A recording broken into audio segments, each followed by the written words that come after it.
Inonde ce lieu de ta présence. Nous avons besoin de toi. Inonde ce lieu de ta présence. Nous avons besoin de toi.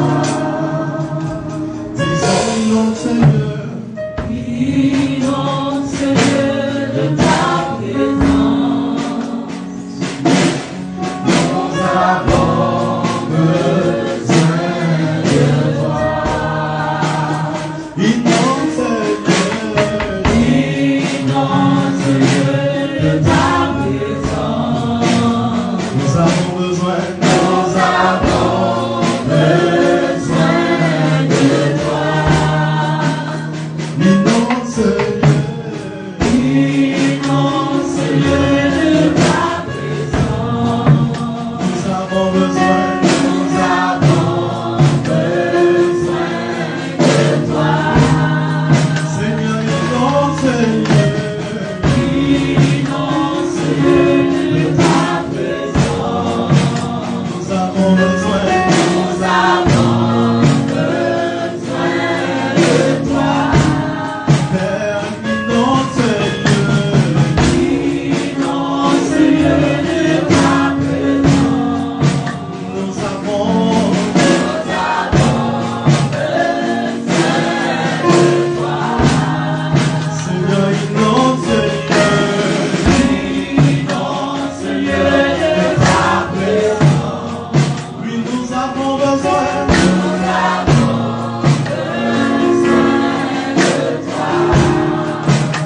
Inonde ce lieu de ta présence. Nous avons besoin de toi. Inonde ce lieu de ta présence. Nous avons besoin de toi. Viens, esprit de révélation. Esprit de révélation. Souffle sur nous. Souffle sur nous. Viens, esprit de révélation. Esprit de révélation. Souffle sur nous. Souffle sur nous. Viens, esprit de révélation. Souffle sur nous. Souffle sur nous. Esprit de révélation.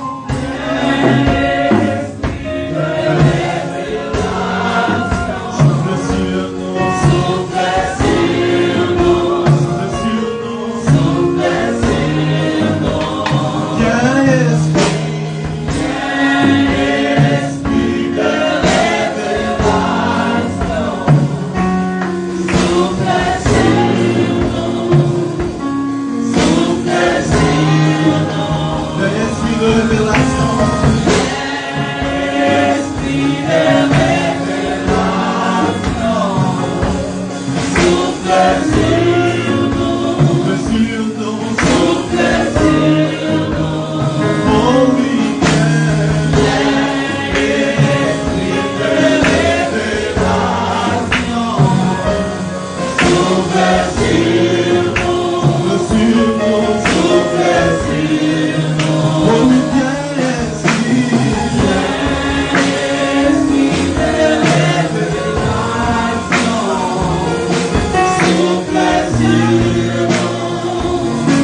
Souffle sur nous. Oh oui, esprit de révélation. Souffle sur nous. Souffle sur nous. Oh oui, esprit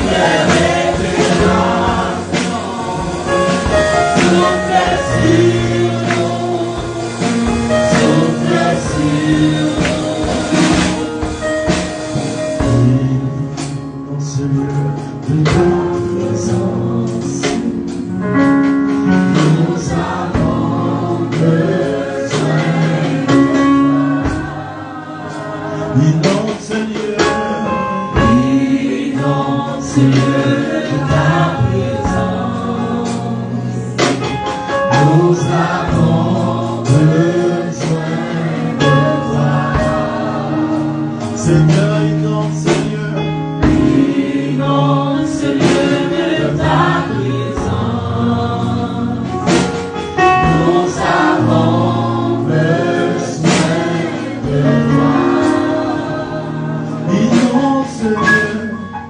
Inonde, Seigneur, de ta présence. Nous avons besoin de toi. Ce matin, je t'invite à ouvrir vos cœurs. Que tes vives eaux inondent mon âme. Que ton Saint-Esprit vienne et prenne le contrôle de chaque situation qui trouble mes pensées, mes soucis, mes fardeaux à tes pieds. Je les pose. Que tes vives eaux inondent mon âme. Que ton Saint-Esprit vienne et prenne le contrôle de chaque situation qui trouble mes pensées, mes soucis, mes fardeaux à tes pieds. Je les pose.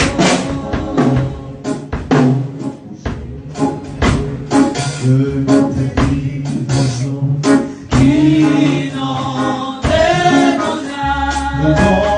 Que ton Saint-Esprit vienne et prenne le contrôle de chaque situation qui trouble mes pensées, mes soucis, mes fardeaux à tes pieds. Je les pose.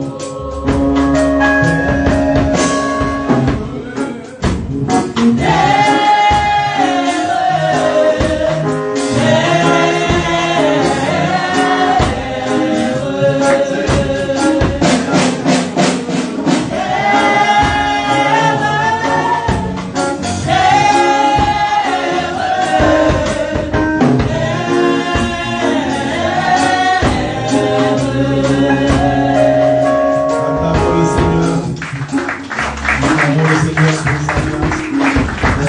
Acclamons le Seigneur pour sa grâce. Donc je vous dis une fois merci. Merci pour l'invitation. Merci au pasteur LD qui n'est pas présent physiquement, mais son esprit est à la maison. Donc nous remercions le pasteur Lévi, pasteur Jérémy, ainsi que tout le staff de TFR qui nous a fait part de cette précieuse invitation. Donc je vais lire pour vous en Romains chapitre 2. Paul écrit aux Romains, Paul dit: je vous exhorte donc frères, par les compassions de Dieu, à offrir vos corps comme un sacrifice vivant, saint, agréable à Dieu, ce qui sera de votre part un culte raisonnable. Ne vous conformez pas au siècle présent, mais soyez transformés par le renouvellement de l'intelligence, afin que vous discerniez quelle est la volonté de Dieu, ce qui est bon, agréable et parfait. Ce matin, mes frères et sœurs dans le Seigneur, je vous invite à un changement d'ordre. Un changement d'ordre dans votre façon de servir Dieu, dans votre façon d'adorer Dieu, dans votre façon d'offrir à Dieu un culte. Dans l'histoire de la relation de Dieu avec l'humanité, nous voyons que chaque époque a été marquée par des transformations majeures. des changements d'ordre destinés à rapprocher l'homme de son Créateur. Donc c'est un processus d'amélioration. Et dans l'Ancien Testament, nous avons eu l'ordre lévitique. Bien que consacré et établi par Dieu, cet ordre était limité à la faiblesse humaine et le poids des rituels. Mais une lumière a émergé avec l'apparition d'un nouvel ordre. C'est ce que la Bible appelle l'ordre de Melchisédek. C'est un sacerdoce supérieur, intemporel et éternel. Dis à ton voisin l'ordre de Melchisédek. Cet ordre incarné par Jésus le Christ ne se repose pas, on ne repose pas sur des lois écrites ou des sacrifices répétitifs, mais c'est sur la puissance d'une vie éternelle, de service spirituel parfait. Aujourd'hui, je vous invite à réfléchir à cette question. Sommes-nous encore liés aux pratiques d'un ancien ordre ou entrons-nous pleinement dans la profondeur et la liberté du service selon Melchisédek? Ce matin, nous explorons ce changement d'ordre, non seulement comme un concept théologique, mais aussi comme un appel divin à transformer la manière dont nous servons le Seigneur et adorons notre Dieu. Melchisédek, c'est l'un des sacrificateurs du Dieu très haut, donc selon la parole de Dieu. Et la Bible dit que Jésus-Christ, notre Seigneur, a été choisi comme sacrificateur selon cet ordre. Et l'apôtre dit que Jésus, en traversant le voile, donc il est entré comme précurseur. Donc cela signifie Jésus, en tant que souverain sacrificateur de cet ordre, nous invite nous aussi à traverser le voile pour que nous puissions entrer dans cet ordre. Maintenant, qu'est-ce qu'un sacrificateur? Le concept sacrificateur correspond à l'hébreu Kohen. Kohen signifie dédié, dévoué. Donc le sacrificateur, c'est celui qui est dédié à son Dieu. C'est celui qui est dévoué à son Dieu. C'est un prêtre qui s'adonne au service de Dieu pour le bénéfice du peuple dont il est le représentant spirituel. Et dans l'histoire de l'humanité, nous avons compté un grand nombre de prêtres. Les grandes civilisations, culture et spiritualité ont connu de grands prêtres capables d'opérer sur l'invisible. Moïse, que les Hébreux appellent Moshe, était Kohen Gadol d'Israël, était grand prêtre en Israël. Et Moïse a côtoyé les prêtres égyptiens et d'autres prêtres qui ont vécu pendant son temps. Donc son père Jéthro aussi était sacrificateur de Madian. Donc cela signifie que les peuples dans toute l'histoire de l'humanité ont toujours besoin d'un intermédiaire. Quelqu'un qui puisse faire le pont entre le divin et l'humanité. Et la Bible dit que nous qui sommes en Christ, nous ne sommes pas seulement de simples fidèles d'une église, nous ne sommes pas seulement de simples frères, nous ne sommes pas seulement de simples chrétiens, mais la Bible dit que nous sommes des prêtres et des rois. La Bible dit à celui qui nous aime, qui nous a délivrés de nos péchés par son sang et qui a fait de nous des rois et des prêtres pour Dieu son Père. Dis à ton voisin, je suis roi et je suis prêtre. Encore dit, je suis roi et je suis prêtre. Nous sommes rois, nous sommes prêtres.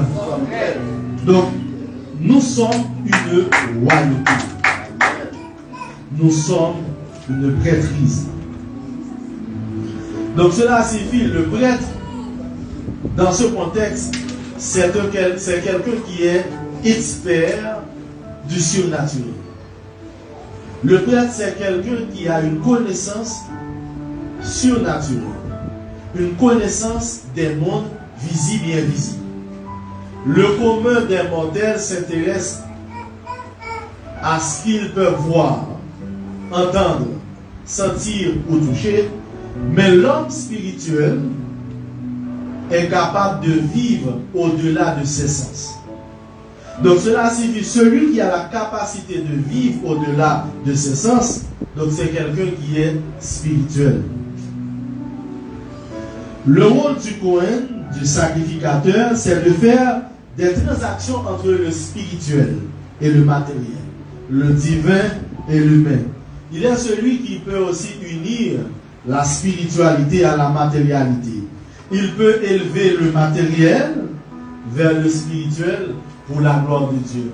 Donc avec le sang d'un taureau ou le sang d'un bouc, donc qui sont des éléments matériels, il peut utiliser ces éléments matériels pour obtenir un pardon qui est spirituel. Il peut utiliser ces animaux-là qui sont physiques pour obtenir une grâce qui est spirituelle. Donc le Cohen, en tant que sacrificateur, a la capacité de transmuter ce qui est matériel pour obtenir un résultat qui est spirituel. Ce fut ainsi pour le peuple, il fut ainsi pour le peuple un avocat, un médecin. Quand vous l'avez vu à plusieurs reprises dans la Bible, il y a des personnes qui ont été frappées de la lèpre et Jésus leur a demandé de se faire voir au sacrificateur. Parce que le sacrificateur, donc, il est celui qui peut guérir, il est celui aussi qui est le représentant de Dieu comme médecin du peuple. Et dans ce contexte, la Bible présente deux grands ordres. Il y a l'ordre lévitique, il y a aussi l'ordre de Melchisédek. L'Église n'est pas appelée à vivre, à opérer selon l'ordre lévitique ou selon l'ordre araonique ou selon l'ordre d'Aaron. Mais l'Église est appelée à évoluer selon l'ordre de Melchisédek. L'ordre lévitique, c'est une structure sacerdotale instaurée dans l'Ancien Testament, principalement organisée pour rendre un culte à l'Éternel, le Dieu d'Israël. Il y a plusieurs éléments qui caractérisent cet ordre-là. D'abord, les Lévites descendent de Lévi. Lévi était un fils de Jacob. Après le péché du veau d'or, Dieu a choisi cette tribu pour remplacer les premiers-nés d'Israël comme serviteurs dans le sanctuaire. Ces Lévites-là étaient consacrés à des tâches religieuses spécifiques, notamment dans l'entretien du tabernacle et plus tard dans le temple. Donc, ces personnes-là servaient Dieu, mais il y avait une certaine limitation. Ils servaient Dieu, mais ils sentaient quand même qu'il y a un problème. Ils étaient réellement sacrificateurs, mais ils avaient leur propre faiblesse. Ils étaient certes sacrificateurs et servaient Dieu, mais ils avaient des éléments qui représentaient pour eux des obstacles, des interdits entre eux et leur Dieu. Donc c'est pour cette raison, des fois vous regardez votre vie, en regardant votre vie, vous vous sentez insatisfait. Voilà, je suis né de nouveau, je suis né d'en haut, j'ai la vie de Dieu en moi, mais j'ai remarqué que je n'arrive pas à grandir, ou j'ai certaines limitations, ou je me sens vivre dans la matérialité ou dans la charnalité. La Bible dit que cette limitation est liée à l'ordre dans lequel nous évoluons. Mais si nous voulons grandir, nous devons changer d'ordre. Nous devons changer d'ordonnance. Cette classe-là de sacrificateurs, il y avait cette subdivision. Il y avait les Kohathites. Les Kohathites étaient les gardiens des temples sacrés. Il y avait les Géshonites qui étaient responsables des teintures, de la tenture et de la couverture du tabernacle. Il y avait aussi les Mérarites, comme dans la classe des Lévites, qui étaient chargés des poutres, des bases et des éléments structurels du sanctuaire. Mais la Bible dit, il y avait un problème, ce problème est lié, c'est un problème d'imperfection. C'est pourquoi il est écrit dans Hébreux chapitre 7, versets 11 et 12, si donc la perfection a été possible par le sacerdoce lévitique, car c'est sur ce sacerdoce que repose la loi donnée au peuple, puisqu'il était encore besoin qu'il parût un autre sacrificateur selon l'ordre de Melchisédek et non selon l'ordre d'Aaron. Car le sacerdoce étant changé, nécessairement aussi, il y a aussi changement de loi. Donc il a dit qu'il y avait un manque à gagner, il y avait un problème d'imperfection dans l'œuvre lévitique. Dieu a décidé de changer d'ordre. Et ce changement d'ordre, qu'est-ce que Dieu a fait? Dieu a permis maintenant que nous qui sommes en Christ, nous ne sommes pas appelés à évoluer selon l'ordre d'Aaron pour tuer des taureaux et des boucs. Maintenant, ce qui est important pour nous, nous n'allons pas tuer des animaux, mais nous allons maintenant offrir nos corps comme un sacrifice vivant. C'est pourquoi il est dit que, nous venons de lire ce texte, Paul dit aux Romains, en Romains chapitre 12, je vous exhorte donc frères, par les compassions de Dieu, à offrir vos corps. Donc il était question d'offrande d'animaux, mais maintenant c'est une question d'offrande de corps, son propre corps, d'offrir sa vie. Et sa vie comme un sacrifice vivant. Les sacrifices, les animaux qui étaient offerts en sacrifice étaient morts. Mais pour nous, il n'est pas question de sacrifice mort. Dieu veut maintenant des sacrifices vivants. Comme un sacrifice vivant, saint, agréable à Dieu, ce qui sera de notre part un culte raisonnable. Donc cela signifie, si nous voulons réellement changer d'ordre, il y a aussi un travail à faire ce soir. Dis à ton voisin, si tu veux changer d'ordre, il faut travailler sur toi. Il y a un travail sur soi. Donc il faut maintenant vous efforcer de mener une vie sainte. Parce que le sacrifice doit être saint. Le sacrifice doit être agréable à Dieu. Vous pouvez offrir autant de sacrifices, mais il y a des sacrifices que Dieu agrée. Et les sacrifices que Dieu agrée, ce sont des sacrifices qui lui sont agréables. Ce sont des sacrifices saints. Ce sont des sacrifices vivants. C'est pour cette raison, puisqu'il y a nécessité de changement d'ordre, Dieu maintenant nous invite à aller au-delà de la dimension matérielle. Maintenant, c'est nous qui devons être sacrifiés. Lorsque nous parlons d'ordre, nous parlons de classification. Nous parlons de regroupement de personnes ou d'éléments présentant les mêmes caractéristiques, les mêmes similitudes. C'est pourquoi Paul dit aux Éphésiens, dans Éphésiens chapitre 4, après avoir donné des noms, il a donné les uns comme apôtres, prophètes, évangélistes, pasteurs et docteurs. Paul dit aux Éphésiens, il a donné ces dons pour le perfectionnement des saints. Parce que l'objectif de Dieu, c'est que nous arrivions à la mesure de la stature parfaite de Christ. Cela signifie comme Christ, dans sa vie, s'est efforcé d'atteindre cette dimension de plénitude et de perfection. Nous aussi, si nous voulons évoluer ou travailler ou intégrer ou vivre selon ce principe de Melchisédek, nous devons développer cette similitude, cette ressemblance avec le Christ.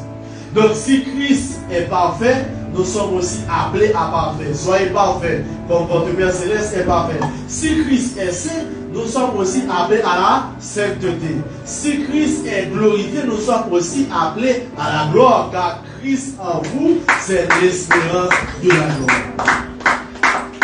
Donc cet ordre requiert des similitudes, des éléments de ressemblance avec le Christ. Il n'est pas calqué sur Aaron, parce que Aaron a eu ses faiblesses. Mais cet ordre est calqué sur le Christ qui est le mystère dans lequel sont cachés tous les trésors de la science et de la connaissance. Donc cela signifie celui qui se dit prêtre, celui qui se dit adorateur de Dieu, cette personne-là est intégrée au mystère de Christ. Si vous êtes adorateur, si vous recherchez la face de Dieu, si réellement vous adorez Dieu, vous offrez à Dieu des cultes, donc vous êtes quelqu'un qui est initié au mystère de Christ. Vous êtes quelqu'un qui avait part au ministère de Christ. Quelqu'un qui a part au ministère de Christ. Donc cela signifie que si vous avez part au mystère de Christ, vous avez part à une dimension de connaissance, de sagesse et d'intelligence. C'est pourquoi Melchisédek, en tant que sacrificateur, Melchisédek n'était pas un sacrificateur simple. Mais la Bible dit que Melchisédek était sacrificateur du Dieu très haut. Mais pourquoi la Bible a pris le temps de spécifier que Melchisédek était sacrificateur du Dieu très haut? Là, on pourrait dire que Melchisédek était sacrificateur de l'Éternel. Mais cette précision-là, elle est remarquable. Parce que Elion, Melchisédek, en tant que sacrificateur d'Elion, donc cela montre une certaine suprématie. Cela montre une certaine transcendance et une certaine immanence même de Dieu.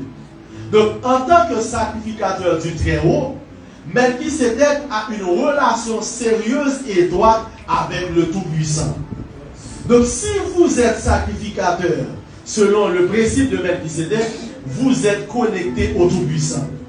Donc, cela signifie qu'aucune personne qui est née d'une femme ne veut détruire votre vie. Parce que vous êtes connecté au Très-Haut. Dis à ton voisin, est-ce que tu es conscient d'être en connexion avec le Très-Haut? Dans le psaume 91, il est dit que celui qui demeure sous l'abri du Très-Haut, celui qui demeure sous l'abri d'Elion, repose à l'ombre d'El Shaddai, le Tout-Puissant, le Tout-Suffisant. Lorsque vous êtes en connexion avec Dieu, rien ne peut vous éloigner. Parce que le Dieu que tu sers, celui que tu adores en esprit et en vérité, n'est pas mort, il est vivant. Il n'est pas seulement vivant, il est le Très-Haut. C'est pourquoi la Bible l'appelle l'Éternel des armées. Lorsqu'il dit l'Éternel des armées est avec nous, le Dieu de Jacob est pour nous une autre Très-Haut. Donc lorsque vous êtes en connexion, mes bien-aimés, avec le Très-Haut, vous êtes inébranlable. Vous êtes invincible. Vous êtes invulnérable. Pourquoi? Parce que vous servez l'Éternel des armées. Vous servez le Très-Haut. Il y a ceux qui servent les esprits des arbres. Il y a ceux qui servent les esprits des eaux. Il y a ceux qui servent les esprits planétaires. Il y a ceux qui servent les principautés.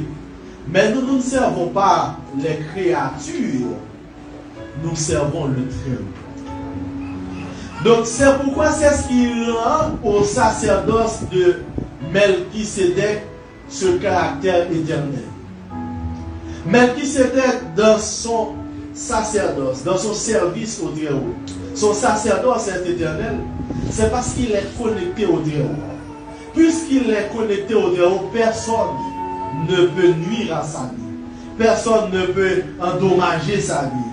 Personne ne peut détruire sa vie. Pourquoi? Parce qu'il est en connexion avec le Très-Haut. Il n'est pas question de chanter de beaux chants, des cantiques. Il est une question de transcendance. Est-ce que ce que vous dites, ce que vous chantez, vous êtes conscient de ce que vous chantez réellement? Il n'est pas une question de chanter, mais c'est une question d'aller dans l'intériorité de ce que nous faisons. Melchisédek, cet ordre-là, parle d'une nouvelle classe d'hommes et de femmes qui s'adonnent au service du Très-Haut. Et lorsque cette classe-là, ce groupe-là, décide d'adorer le Très-Haut, il entre dans une dimension de royauté. Le fait que Melchisédek est connecté au Très-Haut, Melchisédek a la paix en abondance, il devient maintenant roi de paix. Heureux ceux qui procurent la paix, car ils seront appelés comment? Fils de Dieu. Donc, Melchisédek était roi de paix en tant que personne qui procure la paix dans sa domination. Cette paix ne vient pas de Melchisédek. Cette paix ne vient pas des armes de Melchisédek. Cette paix vient de sa connexion avec le Très-Haut dans son adoration sincère. Melchisédek, en tant que roi de paix, procure la paix. C'est pourquoi il était rendu semblable au Fils de Dieu. Mais la Bible dit que ceux qui procurent la paix, dans le sermon sur la montagne, Jésus l'a dit, heureux ceux qui procurent la paix, heureux ceux qui donnent la paix. Ces gens-là, ces personnes-là, ces hommes-là seront appelés comme des fils de Dieu. Donc cela signifie que ces hommes-là ne sont pas ébranlés. C'est pourquoi nous sommes sacrés, que la terre est bouleversée. Donc le pays peut être bouleversé. Mais si vous êtes quelqu'un de l'ordre de Melchisédek, quelqu'un qui adore le Très-Haut en esprit et en vérité, la présence de Dieu sera avec toi là où tu es.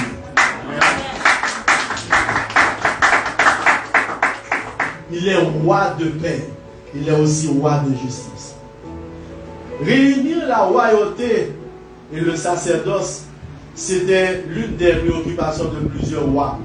Il y avait Saül qui a voulu, Saül en tant que roi d'Israël, mais il avait aussi voulu offrir des sacrifices à l'Éternel.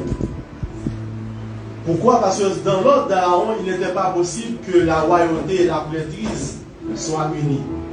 Mais il y a un ordre où c'est possible, où la royauté et la prêtrise se réunissent. Donc Melchisédek était roi. Et ce matin, vous pouvez me demander, voilà, je suis roi, mais où est mon royaume? Donc votre royaume, c'est votre domaine d'influence. Votre royaume, c'est votre lumière. Votre royaume, c'est votre influence. C'est votre capacité à briller là où vous êtes. Donc il peut y avoir la noirceur. Il peut y avoir le chaos. Mais si la lumière qui est en toi est encore en vie, donc il y a possibilité. Mais si la lumière qui est en toi est ténèbre, combien, mes bien-aimés, seront grandes ces ténèbres? Melchisédek, cet ordre-là nous invite à voir Dieu dans une nouvelle dimension. Pas dans une dimension charnelle. Parce que l'ordre de Melchisédek ne traite pas avec la chair. Parce qu'on dit que Melchisédek n'avait ni généalogie, ni père, ni mère, ni généalogie. C'est pourquoi Paul dit, nous ne connaissons, ainsi maintenant, nous ne connaissons personne selon la chair. Et si nous avons connu le Christ selon la chair, maintenant, nous ne le connaissons plus de cette manière. Comment est-ce que vous avez connu le Christ? Ça, c'est une question très préoccupante. Il y en a qui ont une connaissance théologique du Christ. Mais cette connaissance théologique, elle est charnelle. Pourquoi elle est charnelle? Parce qu'elle résulte des outils de la chair. Vos yeux, vos oreilles. Vous avez pris le temps de prendre des notes lorsque vous étiez au séminaire de théologie ou à la faculté de théologie. Donc vous avez pris le temps de noter. Donc ces éléments-là, ces informations viennent, étaient collectées par vos sens. Mais cet ordre-là traite avec la révélation. Parce qu'elle n'est pas axée sur la chair. Parce qu'elle n'est pas axée sur ce qu'on peut vous dire. Mais elle est axée sur une révélation. C'est la révélation du Très-Haut. C'est pourquoi la Bible dit que Dieu a déclaré Jésus-Christ sacrificateur selon l'ordre de Melchisédek. Nous avons beaucoup à dire, comme dit Paul, là-dessus, et des choses difficiles à expliquer. Le même Paul dit, vous êtes devenus lents à comprendre.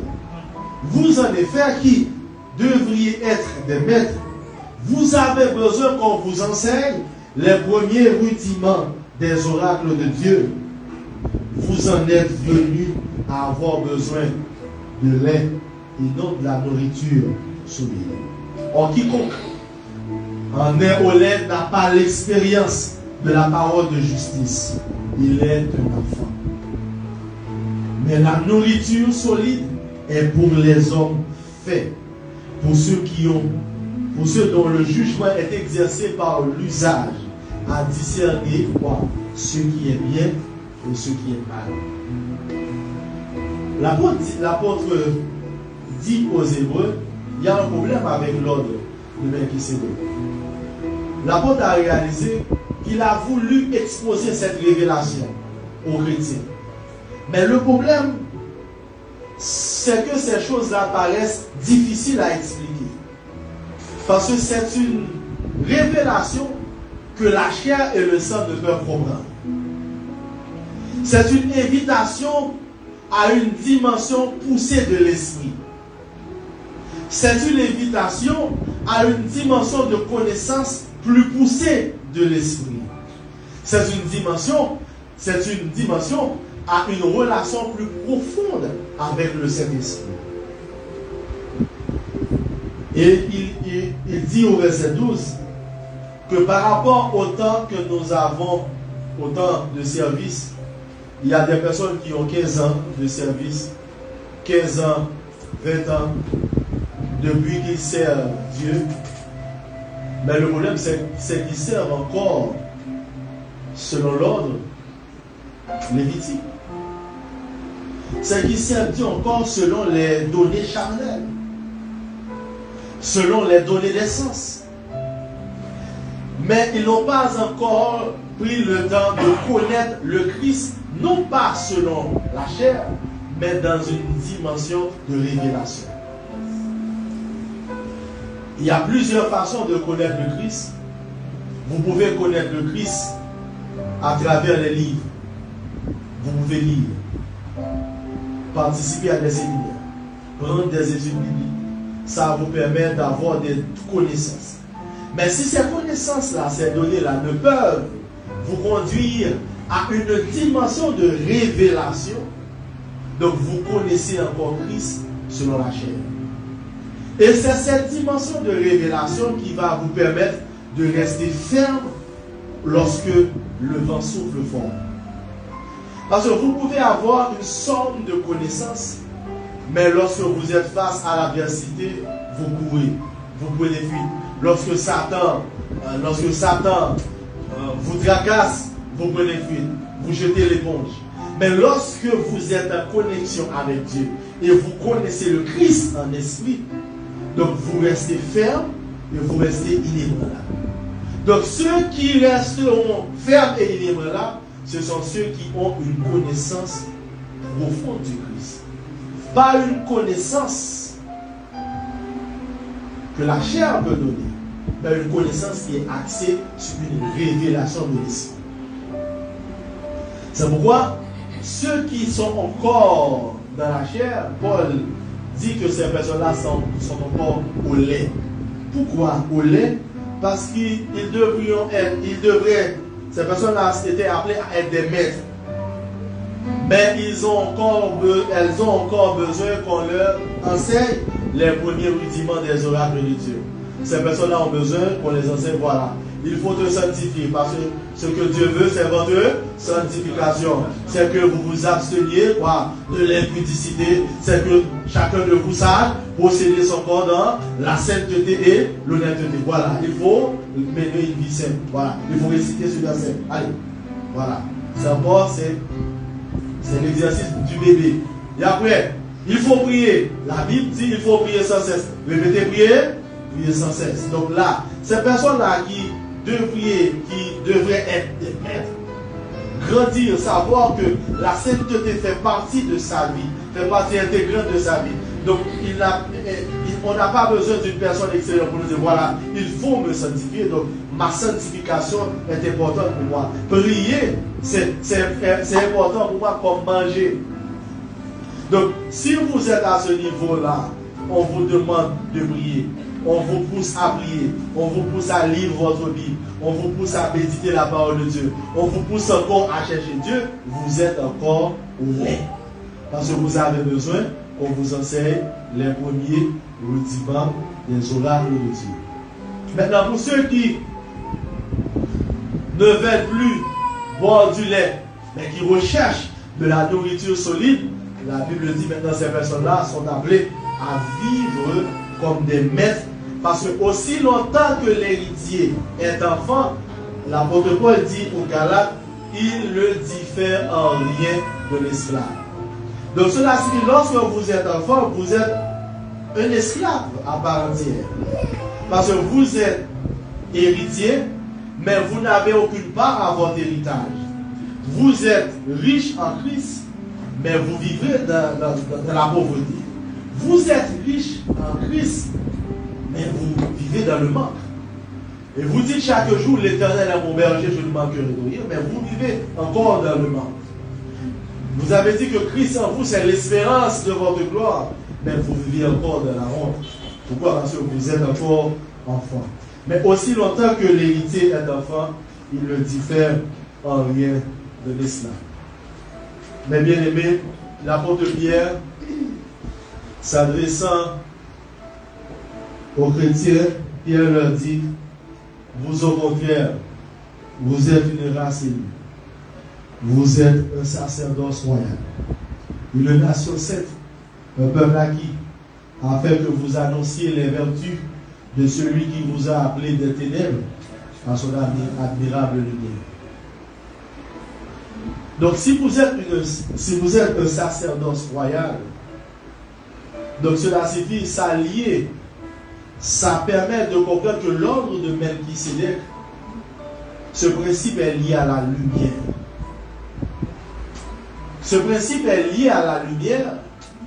Cette lumière qui est une connaissance qui attire ceux qui sont dans le noir. C'est pourquoi Paul dit, l'apôtre Pierre dit, lorsque nous sommes conscients que nous sommes une race élue, un sacerdoce royal, nous allons inviter d'autres gens à venir à cette admirable lumière. Je ne sais pas si vous êtes conscient que Christ en vous, c'est lumière.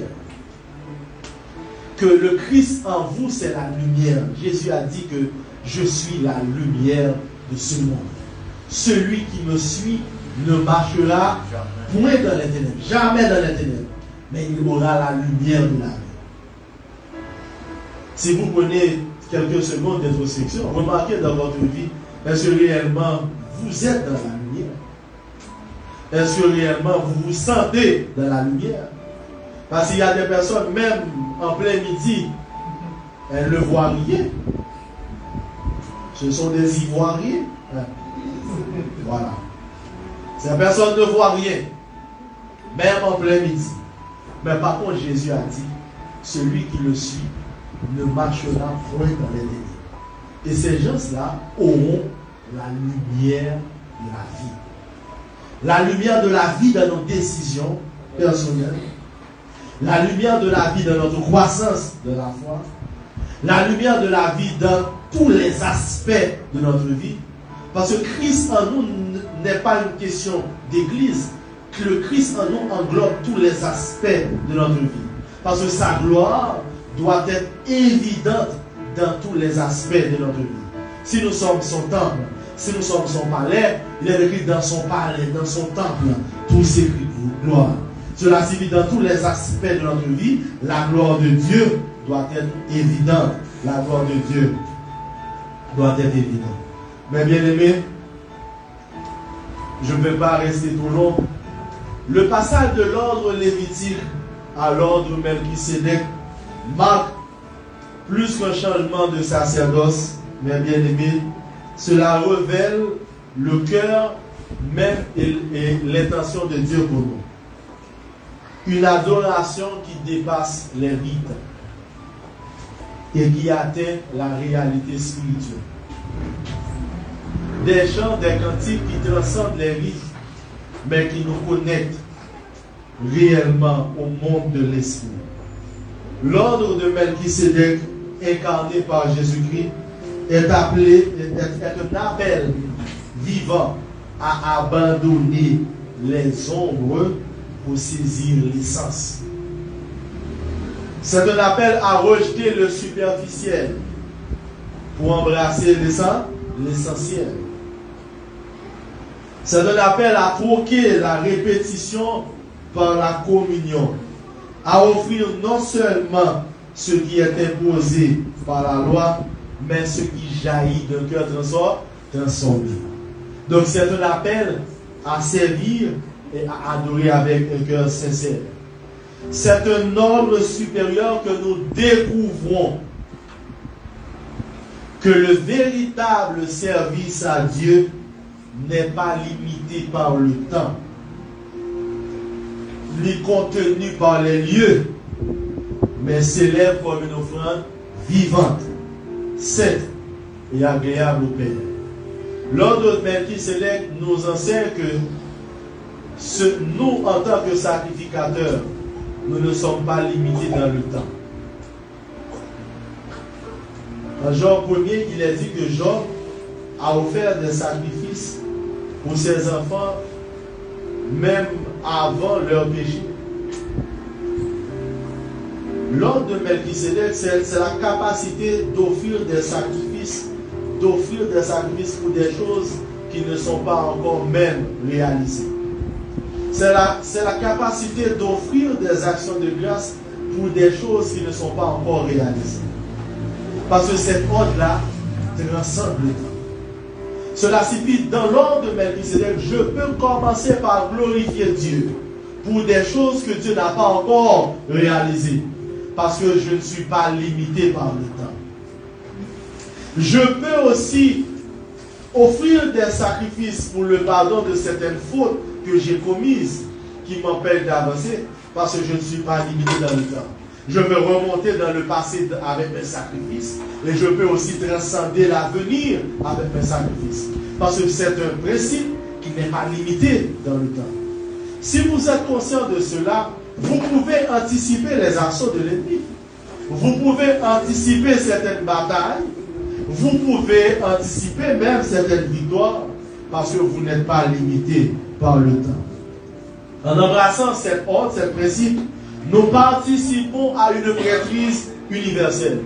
Cela signifie qu'il n'est pas question d'une seule personne qui soit prête, mais la Bible dit qu'il a fait de nous un royaume de prêtres. Il a fait de nous, chacun de nous, des rois et des prêtres. Chacun a la possibilité d'offrir à Dieu ses sacrifices et ses offrandes. Chacun devient une pierre vivante, un temple spirituel, un canal de la présence de Dieu dans ce monde. Chacun de nous devient un canal, un instrument que Dieu peut utiliser.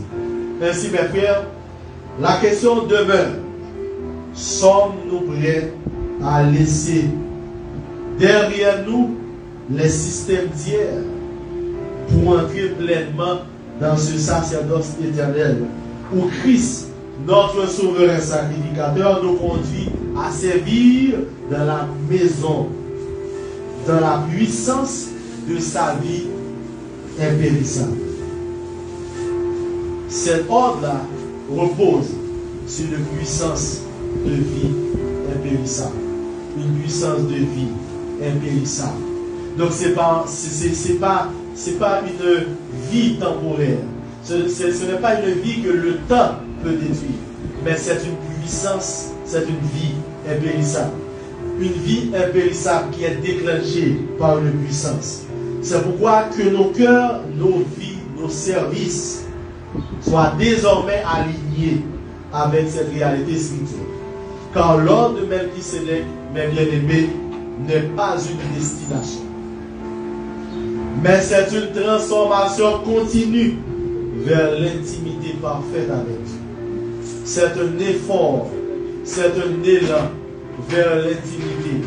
C'est un élan vers une connaissance profonde de Dieu. C'est un élan vers une connaissance réelle de Dieu.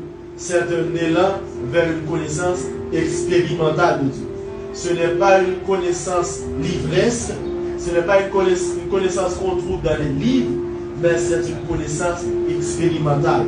Où chaque jour, nous sommes invités à expérimenter la puissance de Dieu dans notre vie. Chaque jour, nous sommes invités à connaître une nouvelle facette de ce Dieu-là que nous servons, qui n'est pas un Dieu qui est limité dans les arbres, dans les eaux, comme les lois, Mais la Bible dit notre Dieu, il est le très haut. Donc en tant qu'Élion, il a la capacité de nous garder, de nous diriger et de nous conduire dans son amour. Que le Seigneur vous bénisse. Amen.